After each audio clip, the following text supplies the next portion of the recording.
Kepada Tuan dan Puan, para anggota DPR yang terhormat, apa kabar hari ini? Sepertinya tak sebaik biasanya. Sama, di sini pun begitu. Kita semua memang sedang diuji. Hidup memang tak selalu baik, kan? Seperti kami-kami ini, Tuan dan Puan juga mungkin lebih banyak bekerja di rumah. Kalau lihat siaran sidang atau rapat terbuka di gedung DPR sekarang sih kelihatannya banyak kursi yang kosong. Tapi biasanya juga kosong kan ya? Tuan dan Puan anggota DPR yang terhormat. Saya perhatikan parlemen-parlemen negara lain fokus melawan corona. Tapi rasa-rasanya isu-isu yang keluar dari Senayan belakangan kok kebanyakan tidak terkait corona ya? Kami malah membaca DPR bersemangat membahas isu-isu lain.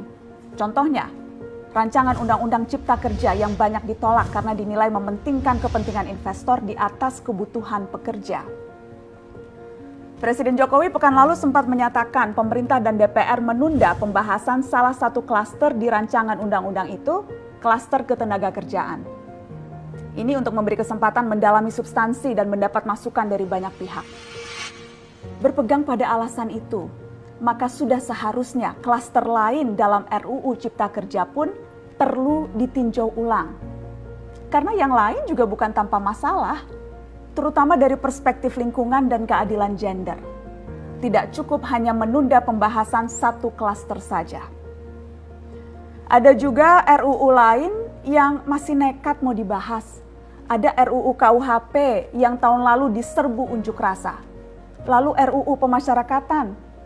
Ada koruptor yang sudah ngebet pengen bebas kah? Apa kabar Pak Yasona? Terus terang saja, membahas undang-undang yang menyangkut hajat hidup orang banyak di masa seperti sekarang ini terlalu mengundang curiga. Gara-gara pandemi yang pada jatuh cinta saja berani menunda nikah loh. Ini kok DPR buru-buru banget kayak lagi kejar setoran? Tidak ada undang-undang yang tidak penting, semua penting.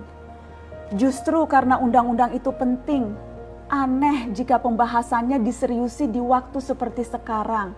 Saat dimana perhatian dan konsentrasi kita sedang terkuras bertahan hidup di tengah wabah. Produk hukumnya pun berpotensi cacat bila tidak memenuhi ketentuan dan rasanya belum ada aturan pembahasan RUU secara virtual. Jika ngotot menuntaskan Omnibus Law atau RUU KUHP atau RUU pemasyarakatan, jangan salahkan jika ada yang menilai DPR tidak menjadikan perang melawan corona sebagai prioritas.